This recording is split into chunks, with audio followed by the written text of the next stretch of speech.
युक्तिवाद झाला, तब्बल 3 तास सुनावणी झाली। वाल्मिक कराड याने त्याला जामीन का मिळाला पाहिजे याविषयी युक्तिवाद केला, त्याला आम्ही विरोध केला आणि का जामीन त्याला देऊ नये याची कारणं न्यायालयात स्पष्ट केली।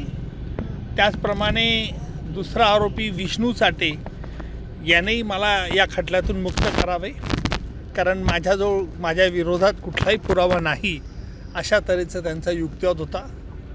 त्यावर आम्ही न्यायालयाचं अनेक पुराव्यांकडे लक्ष वेधलं आणि त्याच्या विरुद्ध काय पुरावा आहे याची सविस्तर माहिती न्यायालयाला मी दिली।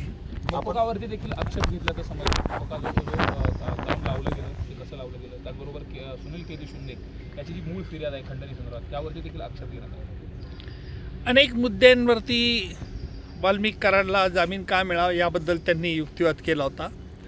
त्याला आम्ही सविस्तर युक्तिवाद न्यायालयात केलेला आहे। त्यांच्या अनेक शंकांना आम्ही उत्तर सरकारतर्फे दिलेलं आहे। त्याबद्दलचा निकाल न्यायालयाने 30 ऑगस्ट रोजी ठेवलेला आहे।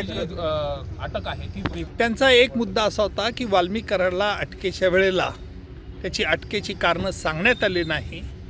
त्यावरती आम्ही न्यायालयाला त्याला जे कारणं सांगितली होती अटक करतेवेळी तसेच त्याच्या सही असलेला दस्तऐवज देखील न्यायालयात हजर केला।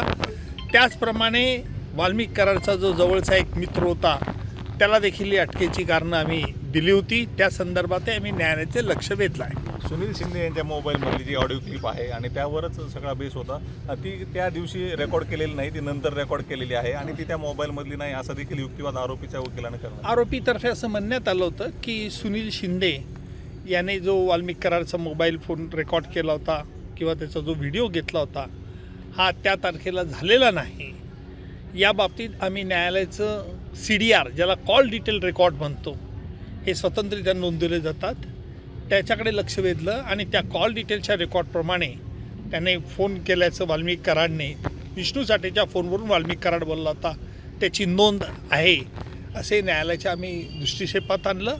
तसंच त्याच्या फोनवरती का झाला आणि या संदर्भातली जी कारणं असतील ती प्रत्यक्ष पुराव्याच्या वेळेला संबंधित साक्षीदाराकडनं घेण्यात येतील। फॉरेन्सिकचा विष्णू चाटे याच्याविरुद्ध खंडणीचा हा जो आरोप होता हा केस पोलिसांनी यापूर्वीच CIDने ताब्यात घेण्याच्या अगोदरच दाखल झालेला होता। त्यामुळे विष्णू चाटेच्या विरुद्ध कुठला गुन्हा नाही या म्हणण्याला काही अर्थ नाही। त्याचप्रमाणे मकोकाच्या तरतुदी या गुन्ह्याला लागत असतात, आरोपीला लागत नसतात। म्हणून विष्णू चाटे याचं जे गुन्हेगारी पार्श्वभूमी आहे खंडणीच्या बद्दल त्याने कशा रीतीने वाल्मिकला सहकार्य केलं, वाल्मिकचा कसा उजवा हात होता याकडे न्यायालयाचं आम्ही लक्ष वेधलं। संपत्ती जप्तीच्या अर्जावरती कधी चला आता भरपूर जामीन अर्जावरती सुनवाई पूर्ण झालेली आहे। दोन्ही बाजूचा युक्तिवाद कोर्टाने ऐकलेला आहे आणि आता 30 तारखेला पुढची तारीख ठेवलेली आहे। जे काय कोर्टामध्ये आम्ही मुद्दे मांडलेले आहेत त्याच्याविषयी काही मी जास्त भाष्य करणार नाही, कारण ते न्यायप्रविष्ट आहे। त्याच्यावर कुठल्याही प्रकारचं भाष्य कायद्याच्या दृष्टीने आणि म्हणजे मर्यादेच्या दृष्टीने दोन्ही योग्य राहणार नाही। न्यायव्यवस्थेवर आमचा विश्वास आहे आणि पुढच्या तारखेला काय होतं बघूया। तर तुम्ही प्रामुख्याने यामध्ये एक ऑडिओ क्लिप बाबत तफावत दाखवलेली, मी ते नेमकं काय? कोर्टामध्ये झालेल्या कोणत्याही युक्तिवादाविषयी कोणतंही भाष्य करणार नाही, कारण ते कायद्याला आणि मर्यादेला दोन्हीला धरून होणार नाही। चलो, थँक्यू।